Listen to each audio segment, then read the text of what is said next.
few quick housekeeping items before we go ahead and get started.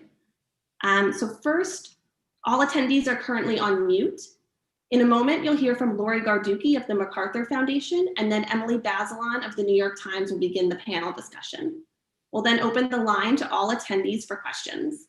If you have a question during the remarks portion of the event, please add your questions to the chat so that they can be addressed during the audience Q&A. Thank you all again for joining, and I'll now turn it over to Laurie Garduki from the MacArthur Foundation. Thank you, MNR and Perry in particular. Hello, everyone, and welcome. I'm Laurie Garduki with the MacArthur Foundation. I'm the director of the Criminal Justice Program. And thank you for joining us for today's telebriefing. It's a pleasure to be here today with such a hardworking and inspiring group of panelists.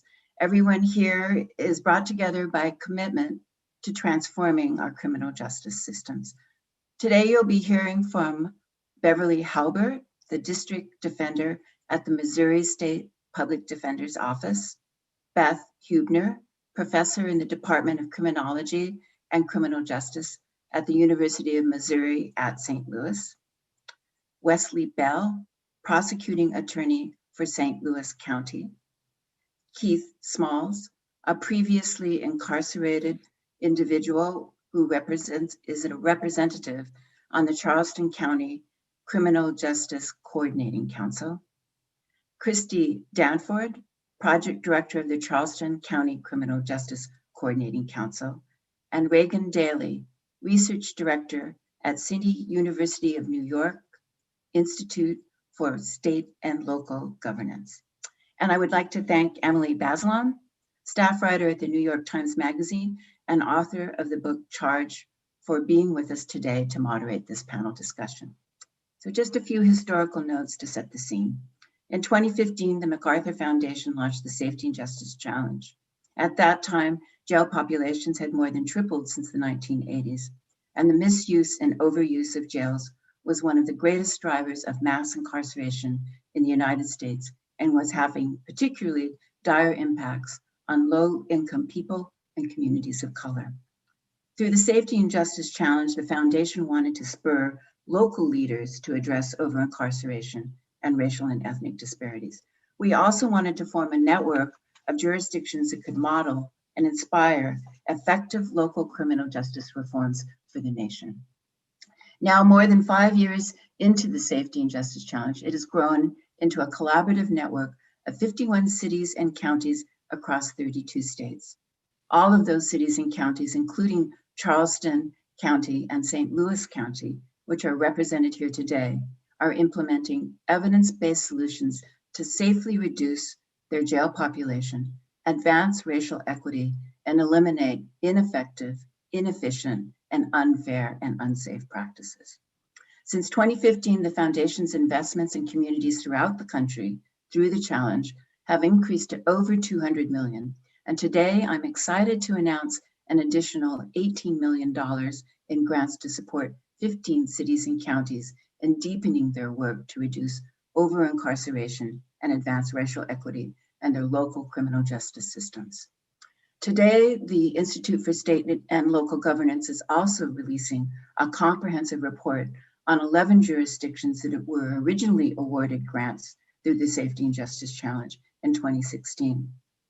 And Reagan Daly will speak more on this, but the report details the progress made toward reducing jail populations and confronting disparities and how the cities and counties are reaching their goals. It would also provide an update on the site's progress during the pandemic.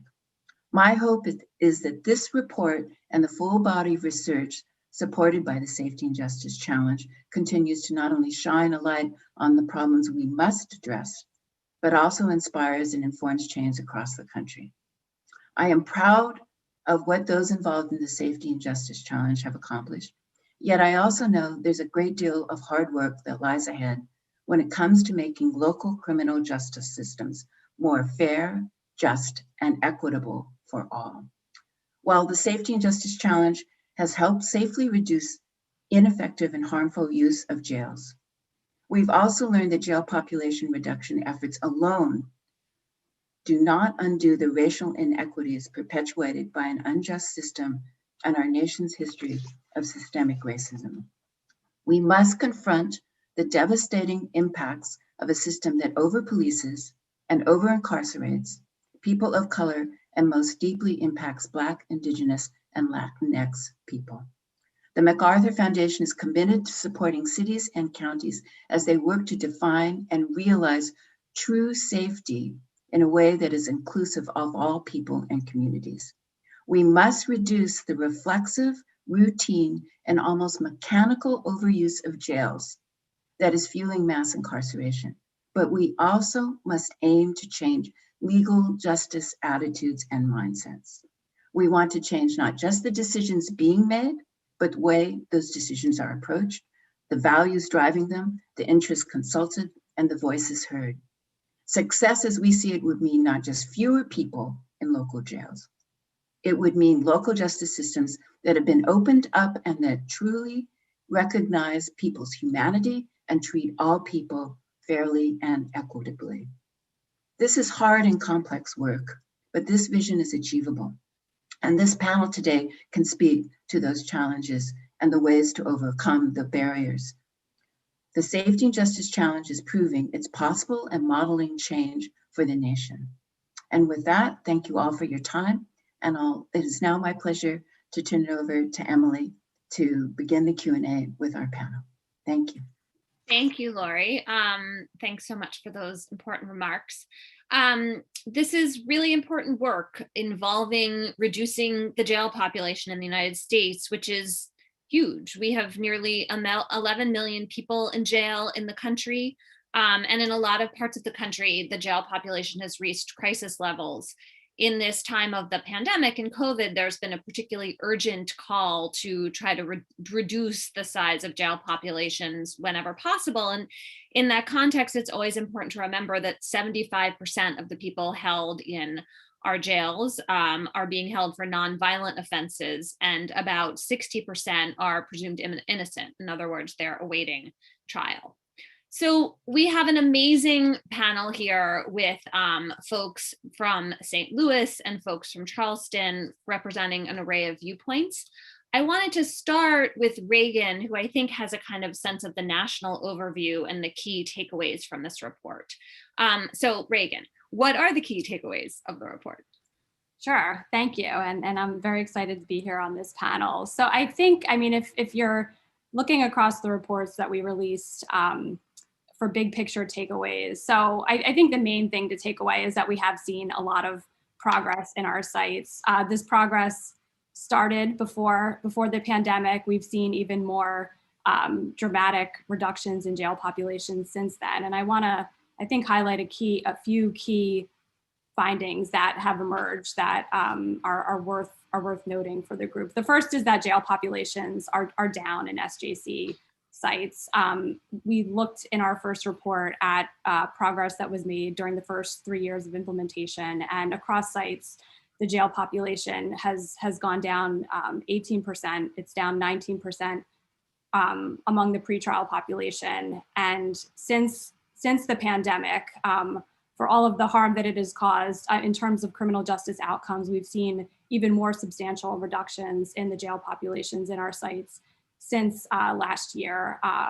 Between February and October, jail populations were down another 14%. So this is 27% total decline since the initiative started, which is very significant. And I think another thing to note in terms of the progress that's been made is that we have seen improvements in outcomes across different racial and ethnic groups. When you look at people of color who are in the systems in these sites, we've seen that they have also benefited from these jail population reductions. There have been reductions in incarceration rates for people of color across many of our sites. Again, similar to our overall jail population trends, we've seen even more dramatic reductions since the pandemic started, and they have happened across different racial and ethnic groups: Black people, Latinx populations, Native Americans. The one area where there is still improvement, and this I think speaks to a bigger point that I'm sure we'll get into further in this conversation is that despite the improvements and outcomes that we've seen for people of color, disparities still persist. It's a very complicated problem to tackle because a lot of these reductions that we've seen have, been outpaced by the jail population reductions we've seen for white people. And so that's a very complicated issue to tackle, and there will be a lot more deepened focus on this moving forward. So I want to start with Beverly and Wes, and to ask you to talk a little bit about what you have found has been successful in reducing the jail population in St. Louis, how you think COVID has come into the picture, and what the biggest challenges are. I know that's a lot of material to cover, but I think you can do it. Beverly, do you want to start? Sure, yeah, thank you very much. Again, as Reagan stated, I'm really happy to be here and happy to be part of this conversation because it is critical. So I think something that we've seen in St. Louis that has really been a success for us is getting all of the stakeholders around the table. This is essential to having a conversation and to making a change in those numbers. We're fortunate in St. Louis, we have meetings that include Mr. Bell in his office, the public defender's office, as well as the jail administrator, a representative from the probation and parole department, a representative from the courts, a judge, a representative from the police. We have covered so many different stakeholders in our meetings that has been something that has allowed us to see change and to have really thoughtful conversations. Nothing is going to change if you can't sit in a room and be honest and discuss some of the things that the folks bring to the table, the opinions that they might already have. And that's something that I think has made St. Louis unique and has allowed us to move forward. There's still work to be done, of course, but we can do the work because we are fortunate to have all the players sitting at the table. Wesley, do you want to pick it up from there? And to piggyback, Bev, because I agree with what she said, so I can go in a different direction. I think with respect to mass incarceration, we have to start with the understanding that jails are the front door of mass incarceration and are expensive revolving doors of inequity. The Brennan Center for Justice estimates that pretrial detention costs the U.S. roughly $13.6 billion each year. And obviously COVID has impacted that revolving door, if you will. As many know, on the defense side, on the prosecution side, trials are kind of that line in the sand that get the process moving, whether it be trial or whether it be a plea. And with indefinite trial dates, defense attorneys as well as prosecutors are pushing, these decisions are being pushed because there's no urgency. And I think that's a big part of what we're seeing.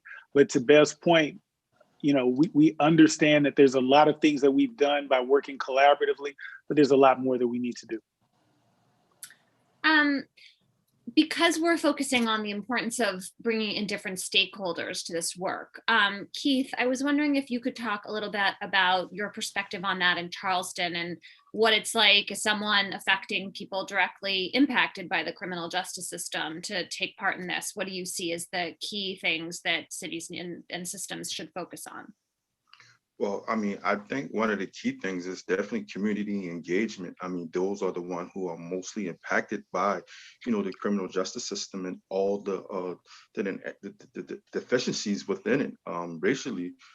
So when you are able to have community representatives like myself who've been previously incarcerated and also invite the community in to have conversations in Charleston, we had a multiple of summer engagement where we, before the pandemic, where we were able to have events where community were able to come in and sit at a table with the solicitor, a public defender, and even elected officials and law enforcement to be able to have conversations and voice their opinions and give ideas, and even their complaints about the system, and those things won't fall on deaf ears. They went back to the drawing board, to the table, and and even more, one of the great things about CJCC, and one of the things that I was so impressed with, was not only the stakeholders that were there, that the fact that they were actually getting results, and to be able to take results back to the community was, that just pays major dividends. So that makes sense, because then you can actually see the work happening. I mean, one thing that jail populations are actually helpful for is the short-term effect, because there's so many people going in and out. It's actually something where you can make a difference relatively quickly. I don't want to make it sound like it's easy, because it's not, but the speed of the churn is a kind of opportunity. Christy is one of the people, I think, sitting in the room with Keith and other folks in Charleston. Can you give us an example or tell a story about how you felt like the work came together and the hearing of different voices affected what you were all able to do? Sure. I think the beauty of having everyone together at the table, right? And they get to know each other. They come every month, right? And we share information. I mean, everything that we do is publicly accountable and transparent. We issue reports publicly twice a year. We have open meetings, and those are just sort of the way we do things. But I will say, like in the beginning, everybody had their ideas. And I'm going back to 2015, even, at the very start, there was a lot of key themes or ideas of what was broken with the system. And when you hold the mirror up and you lift up all that data, and you don't just say what I think is happening, but you really assume nothing, that mirror kind of really tells you what it's really happening, what it looks like. It really starts to corral folks together to say, we can change that, we can do something about it. And not just talk about it, but really walk the walk and state very explicit, objective things that they can do to make change happen. And that's really where I think the momentum builds for that paradigm shift, as well as that accountability, because again, it's not just talking about it, it's really making it happen. And to see the light bulbs go off with our leadership, and to see them kind of embrace ideas that, they could sort of come along the way and embrace them, and then push them even farther, so that it's going to continue to amplify as the years go on, and we can get more and more focused on the things that really matter for the community that we serve. So, Beth, I wonder what lessons you think places like St. Louis have for other parts of the country. I hope I get this right, but what I'm seeing in the report is that St. Louis County's average daily population for pretrial detention dropped by around 30% in conjunction with this work. And I wonder, as you imagine this as a model, these sites as a model for other parts of the country, or for more progress in these particular cities and counties, what lessons you would impart so that people don't feel like they have to start from scratch? Absolutely. And I think Beverly kind of hit this at the beginning. We need to focus on systems reform. Too often in early reforms, we expected the people who came through the system to kind of carry the burden of also reforming the system. And that's not how this works. People, that work in the system really need to reform it. And so she mentioned those weekly meetings that we have, which have been essential to look at some of the gaps in what we do. We have focused mostly on case processing. So it's not just about getting people in and out of jail, but it's getting them through the system in an appropriate manner, so that we respect their rights, but also make sure that they have as little touch of the system as possible. As you mentioned, most of them have not been convicted of a crime. Where we're shifting now is also access to justice. We do know that, most, if not all, people want to comply with those rules of pretrial, but oftentimes people find it difficult to comply because of access to courts and things like that. So we've been working with our local community partners to make sure that we can bring the justice system to them, particularly during a time of COVID, when people are worried about going back into the community and being safe, so that we can make sure that we make the system as accessible to citizens as possible. So I think it's that balance of reforming the system, as well as making sure the people who are in the system that we're really responding to their needs. And that's particularly people of color in our more economically disadvantaged communities. And that's where the work of, the community organizations that we work with are really key in kind of having them give voice to what is really needed. And Emily, if I could chime in, and I'll make this quick. Bev brought it up. Bev Harbor brought it up, and now Beth has also brought it up. And so I just think it's important to give the MacArthur Foundation a shout out for the guidance and support, because one thing with us, we wanted to make certain that those lines of communication were open, so that if there was someone who was in jail who didn't need to be there, we wanted it brought to our attention. And the jail population review has just made that easier, not just with the cases that we review every week, but also having that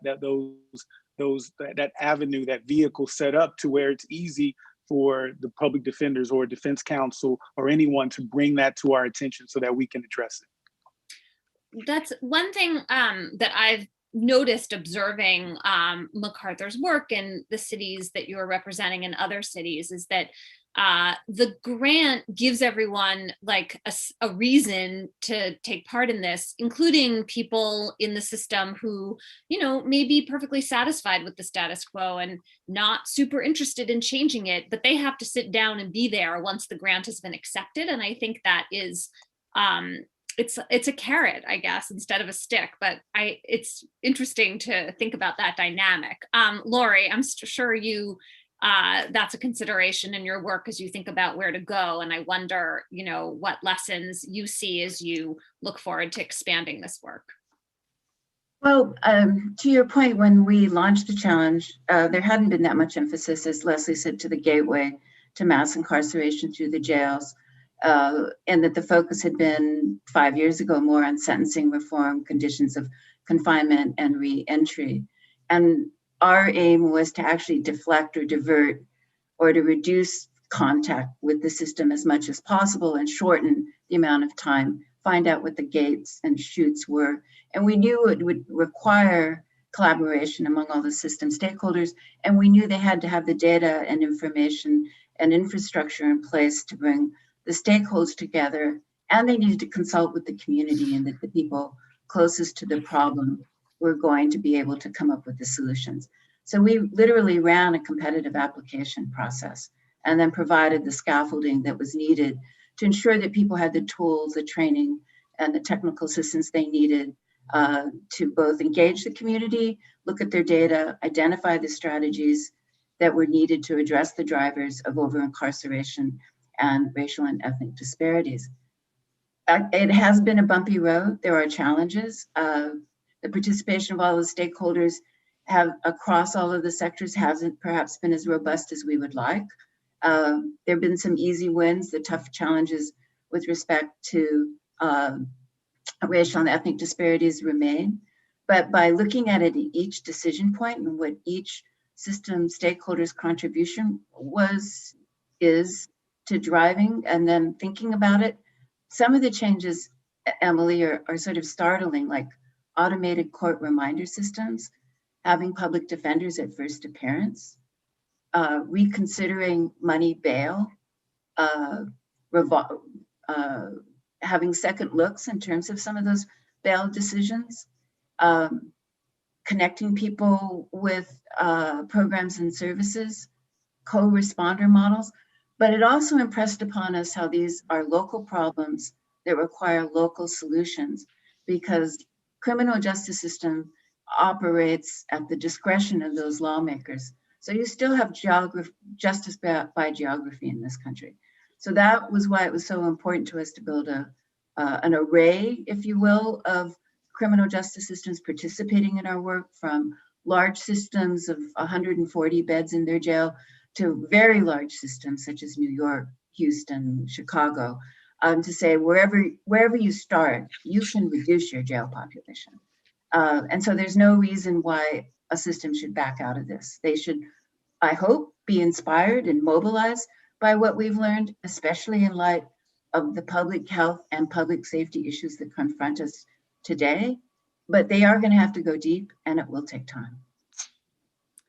I would love to hear a little more about challenges. I know it's always a little tricky to talk about, but I think it's really important for people to understand what the impediments are to this work. And I'm not sure this is what you want to focus on, but I noticed in the report that it's been harder to make progress on people who go to jail a lot, frequent utilizers in the words of the report. And I have certainly heard people in the criminal justice reform world talk about this problem of, the folks who go in and out, they may be arrested 20 times. It may all be like petty misdemeanor stuff, but what do you do about that?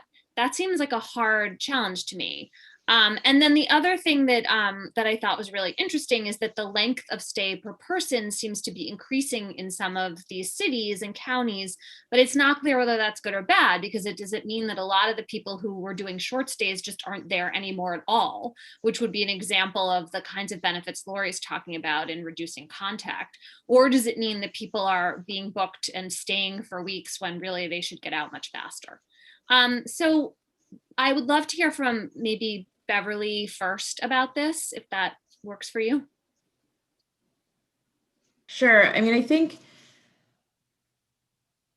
what we're seeing now is different challenges because we're in this COVID world, right? And I think that's something that we can't ignore. But when we're talking about, so you were just touching on lengths of stay, right? And we're seeing that number is increasing. Is that good? Is that bad? I think that does partially go back to what Laurie was talking about, is some of this is very local and it will be specific to certain areas. But I think we are seeing delays in court because of COVID. And as Wesley was talking about, that access line, which is so critical, it's hard to maintain that in this environment, and getting everybody at the table sometimes in this different world that we're in right now for the past year, I think has made that difficult. And I think that has impacted some of the lengths of stay. But one of the first things you were talking about in those in the, the industry, they often call them the frequent flyers, right? The folks that are coming in and out of the jail all of the time. I think that really goes back to the community involvement and the folks like Keith and the other community leaders that can talk to, why is that happening? Let's be proactive instead of reactive. Let's get to people before they get to the system, or when we're seeing that they're in the system 5, 6, 7 times in the past 6 months. Why is that? What is the need in the community that they don't have that is putting them back here? And we're able to talk about some of that in these meetings, and we're able to involve our other community leaders in saying, this is again about access to resources, right? And when it's small things, it's stealing. Why are you stealing? If all of these allegations are true, why? Let's talk about what you need in the community and what the community has not been able to provide. And I think, again, being more proactive and looking globally, not just in the jail, is really going to help address some of those issues of those folks that keep coming back. And that's something that we've been working on in St. Louis. And I know the other SJC sites are really working on that as well. And again, that goes back to having all the people around the table that you can talk about it. And those are big system-wide shifts we're talking about, which obviously tie into the conversations that started after George Floyd's death over the summer about defunding police, or in my preferred formula, changing how funding works in a broader way for the state so that we are doing more to fund social services and support for people as opposed to punitive law enforcement answers. One thing that struck me when I went around the country talking about my book, I went to a lot of district attorneys' offices like Wes's, and some prosecutors would say to me, like, this sounds like a better world you're imagining, but we're not social workers. And so I think one way to think about what you're saying, Bev, is that, well, we need more social workers to be doing this work. And yet that may lie outside the purview of the safety and justice challenge, which is always tricky. So Christy, I think Wesley could tell you a little something about social workers and a prosecutor's office. Before I go ahead, Wesley. Yeah, that's fine. was going to say two quick points. One, because I respect you so much, Emily, it's always a pleasure when I get to push back on you a little bit. It just makes me feel empowered. But seriously, I don't think that it's so much that it's hard to address these frequent utilizers. I think that this country with the most resources in the world just has to have the will. And when we decide to address the underlying root causes of why that person is a frequent utilizer, generally drug addiction, substance abuse, mental health issues, then we will start addressing that issue, because as much as we want to do here in the criminal justice system, much of what happens a little bit further upstream from us, and so we're a little bit limited with respect to what we can do. But I just don't think it's about hard. I don't think it's so hard. I think it's just about us having the will to do it. Point taken. Christy and Keith, could I get you to step in here? Well, Yeah. I definitely, go ahead, Christy. No, go ahead, Keith. I'll follow up. Yeah, I just wanted to piggyback on. I mean, I just think that is just so spot on. I mean, when you look at the CJCC and how, so many willing stakeholders and partners from different agencies, whether it's law enforcement or solicitor and public defenders and judges and even mental health and even homeless and 180 place. And I just say, how dare me say this, right? But let's just imagine this was going on in Washington. I don't want to get political, but just imagine if this type of stuff if they were really getting along as good and having these legitimate conversations with intentions and being willing to actually come to the table and put the egos to the side and really get some stuff done like the CJCCs are doing. I mean, it would just be, oh my God. It would just be amazing. So good stuff. Christy? Well, I was just going to say, one of the biggest wins and sort of early momentum builds that we had was, having those folks Keith was just talking about around the table and making intentional decisions, sort of looking at, one, we were most frequently using our jail for things like simple possession of marijuana, right? And those high frequency charges were also disproportionately impacting our Black community. So it was a no-brainer, like why we don't have to bring them to jail. We can still uphold the law because it's still the law, but we don't have to use jail as the option in that instant. And at the same time, increasing the access that law enforcement have, real time to services to get people the help that they need for the services, whether it's mental illness or substance use disorders or homelessness. So as we saw, the number of charges coming into our jail for those low-level crimes go down, and we saw the number of diversion and deflection opportunities increase, we really started to gain a lot of traction in reducing our jail population. And I think that the side effect of that is you are seeing a change in jail use in Charleston, right? So we now have more of this more serious crime in our jail, and that's why you're seeing that length of stay increase. And that, kind of just circle back to where, Beverly was talking about before with case processing. That's the big challenge going forward, because we need to get trials back up and running and really take advantage of the opportunities that COVID has given us from a technological standpoint and an access to justice standpoint, to be ready when those floodgates open to go at it strategically and work towards digging ourselves out of those big challenges we're still going to face. Reagan, are there other examples or patterns that you see across the cities and data that stand out in terms of challenges for making future progress, places that you think are promising, reducing jail or ending jail, decriminalizing marijuana generally is important for racial disparity and in general. And I wonder if there are other examples like that going forward.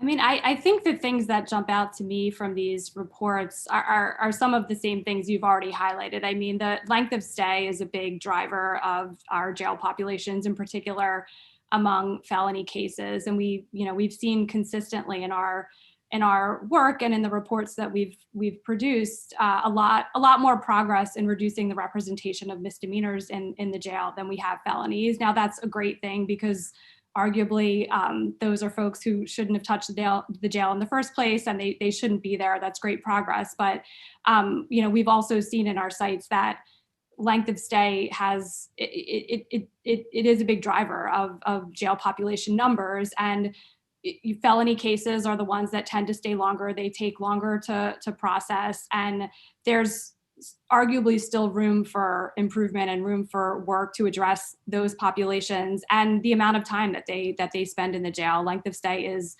a very complicated metric, and it's a complicated issue. It's impacted by a lot of different things, and like others have said on this call, you know, an increase in length of stay isn't necessarily a bad thing if it means that the composition of the jail is changing and you have, you know, lower level charges being diverted out and are left with a more serious population.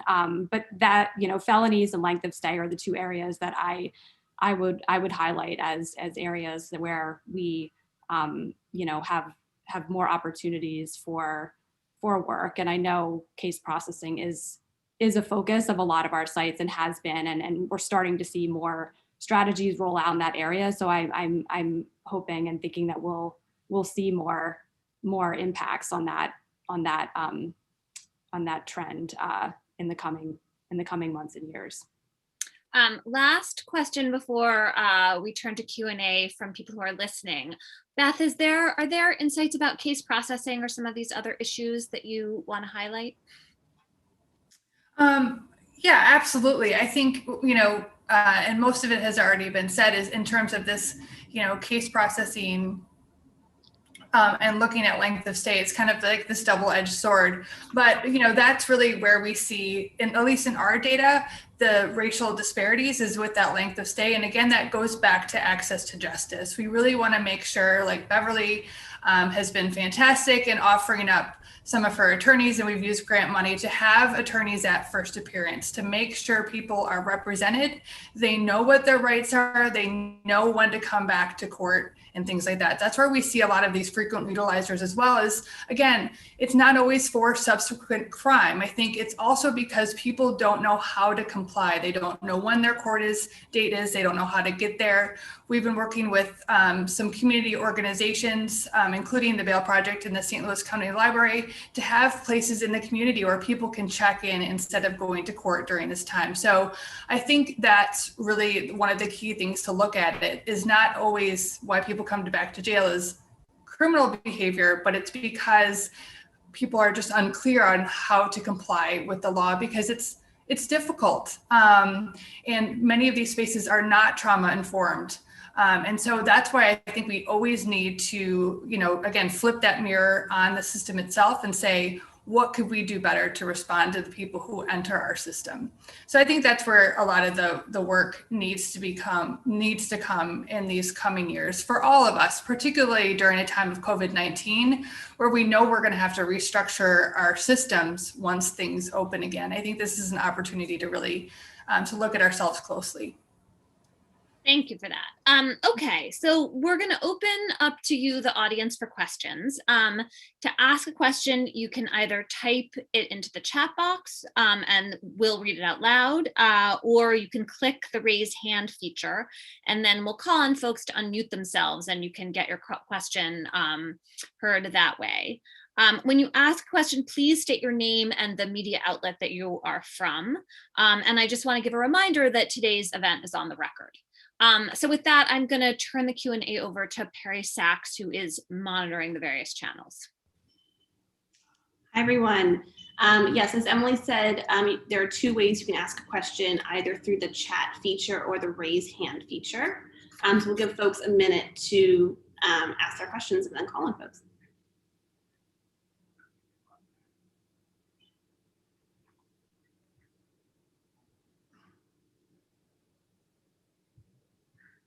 How about one question as folks are typing in theirs. For the group, what are you hoping other cities and counties take away from the experiences of the jurisdictions involved in the Safety and Justice Challenge?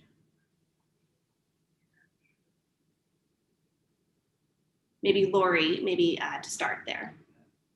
I think what the Safety and Justice Challenge has demonstrated is that the jail population reduction efforts are possible, practical, achievable, desirable, and there's no excuse for not reducing their jail populations. And frankly, it can be done safely. And we have the data to demonstrate that that's the case.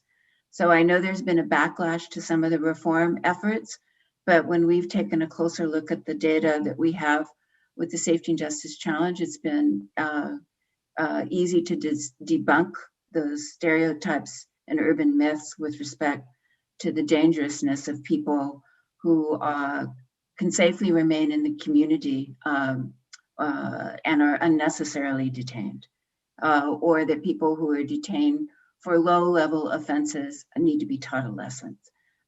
So I think we've shown that that's the case, and that the momentum for reform is growing, and there's a solid foundation on which to base those efforts.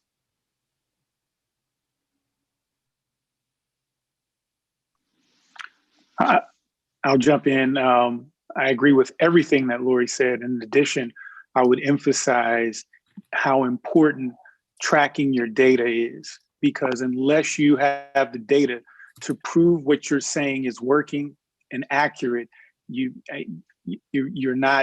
can't show anything. You can't prove anything. You can't prove that what you're doing is working. And so I think it's important to follow the data wherever it leads. And I think kind of in addition to that, so we talk so much about data because data is so important and it's a tangible thing that people can see. And I think it makes some folks feel comfortable, right? It's kind of a safety for folks. And so you challenge that data with people and really putting a face to the folks that we're talking about. And that's something that I think MacArthur does really well is, you know, we talk about data and we push the data, but we also talk about people. And each one of these folks that is involved in the criminal justice system is a person. They're a parent, they're a child, they're whatever. And I think that is, I hope other sites that may be thinking about this or wanting to get started, don't forget about the person and the people and telling their story and how that supports the data. They're connected and they can't be separated. And I think that that's a really important thing that I would hope sites would, don't shy away from that. Don't be afraid to really talk about the stories of the individuals. Could I add? I just want to add, for me, being someone who was previously incarcerated and lived the experience, I never was a friend of the data and the analytics because I lived it, right? But then when I seen it, and I was just like, you know what I mean? You know, and the difference from one period to the next, and then, you know, it was startling, but it was a good revelation. It was good things that were coming out of the data. So then I began to say, okay, I favor that. I understand why it's necessary in the process, but you know, it's one of those things when you lived it and you don't look at it as, you know, being these numbers. You look at your experience and how difficult it was to get from point A to point B, not knowing if you would get there, you know what I'm saying? So the data definitely does pay great dividends in helping us to, you know, to put all the pieces together and figure it out, you know, how we can work intentional and making an actual change. So we need both stories and data, right? Perry, I think you were going to read a question from Jim Salter. Yes. Jim Salter from the AP asks, has the experience of reducing populations due to COVID served as a proving ground that it can be done safely and effectively? Has experiences shown that those freed due to COVID have generally not committed new crimes? Do you want me to? Yeah, Reagan, if you could take that off. So we, so there are a couple of responses to this question. We have started looking at public safety metrics post-COVID. We have a partner in the initiative, the JFA Institute, who has been working with a set of pilot sites and tracking crime and arrest trends. I believe they've done this through the summer in a subset of our sites, and saw that with very few exceptions, there have been reductions in crime in our sites. At ISLG, I'd also note we haven't released this analysis yet. We're hoping to release something later this year, but we've actually looked at public safety outcomes that have resulted since the Safety and Justice Challenge started before COVID. But if you're looking for trends regarding the impacts of decarceration efforts on public safety outcomes, these speak to the same question. And what we've seen is that after the Safety and Justice Challenge started, we've seen no change in public safety outcomes. There's been no increase in crime. There's been no increase in violent crime. There's been no increase in homicides. In our SJC sites, the trends look largely the same as they did before all of these decarceration reforms were rolled out. And we're planning to look at this again post-COVID so that we see the additional impacts of that. But I think what our data suggests so far, and again, it's just a preliminary analysis at this point, is that you can safely decarcerate. And we've looked at both aggregate trends and then public safety outcomes among people who were released from jail since these sites started introducing their reforms. And at both, at both levels, we have not seen any evidence that public safety has been compromised. So it's an issue we want to dig deeper into, but there are promising results so far. And to Keith's point that he mentioned earlier, we can't divorce, and Bev made this point too, we can't divorce the data from the stories. And so what I think is important to add to Reagan's point is that the evidence is clear. When you give individuals the support and resources that they need, they offend at a less, they offend at a lower rate. And in our pre-charge diversion program, we've had over 1,000 cases referred, and that's in support with not only our jail pop, but jail pop review team and the support from the MacArthur Foundation. And the reoffending rate for these individuals is less than 6%. And let's look across the country, we see recidivism rates in the 70 and upwards percent. So the bottom line is, in addition to Reagan and the data that she pointed out, empirically, we can look and we can see that when you give an individual the resources they need, housing, education, access to jobs, the reoffending rates go down.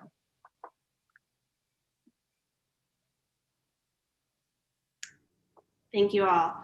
We also have a question from Chad Davis with St. Louis Public Radio. He asks, is there a concern over what happens when the grant funding dries up? Can these reform efforts still continue without funding? And is MacArthur going to support these programs in perpetuity? Laurie. I appreciate that question because I think it's important to emphasize what the Foundation's goal was in supporting the Safety and Justice Challenge, which was transformational change of the criminal legal system. So the grant dollars that we provide to jurisdictions are quite modest with respect to the entire criminal justice system's funding. It's not even rounding error in county budgets. What we've provided, as Emily suggested earlier, was an incentive to have the system stakeholders sit around the table, collaborate, share information, and engage the community. So in effect, what we're attempting to do is to change the business model, change the culture and the norms, and set up new expectations for system performance, accountability, and transparency. So that's a foundation that we hopefully have helped support, rather than funding specific model programs or demonstration projects. So MacArthur didn't come in with the blueprint. That was up to each jurisdiction. So there are some shared and common themes, but each jurisdiction went about these changes on its own. And I should point out, they did so under existing state laws. So I think that's important to emphasize, is that our funding is actually starting to decline to the jurisdictions that received awards because now we have shifted them to focus on sustainability. We've asked them to do benefit cost analyses. We've asked them to do fiscal impact analyses. We've asked them to show where they've got the cost savings and where they can shift those dollars. And we're giving them the support they need to do so, to make the case to their community or city councils or county board of supervisors of why they should continue to go down the path that they have. And if I could just add to that, I mean, that when you get into the opportunity of having a great funder like MacArthur, to support your work, you have to get into it knowing that money is going to go away, and I think most sites have really started with that in mind, and with this work and being able to spend a lot of the time doing really robust community engagement work and getting more engaged and more aware of how our system's working, where the challenges are and where the common solutions can be. You know, you keep wanting to push further and further, and then suddenly you can reallocate the existing resources you already have. You know, when your jail population reduces by 30, 40%, you know, there's opportunities to reallocate resources in different ways. And that's really kind of the path that we're looking on as we try to strive to continually do better for the community that we serve. And I think the original funding also, it starts laying the groundwork for the relationships that you create through these. And I believe that those will continue.